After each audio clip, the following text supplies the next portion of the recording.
जब आप मीरान को देखने के लिए कमरे में गई थी तो क्या खिड़की खोली थी?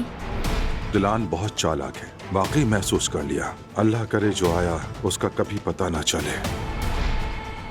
वो बच्चा भी अपने बाप की तरह पैदाइशी मुजरिम है, वैसे भी किसी न किसी तरह वो भी सजा भुगतेगा।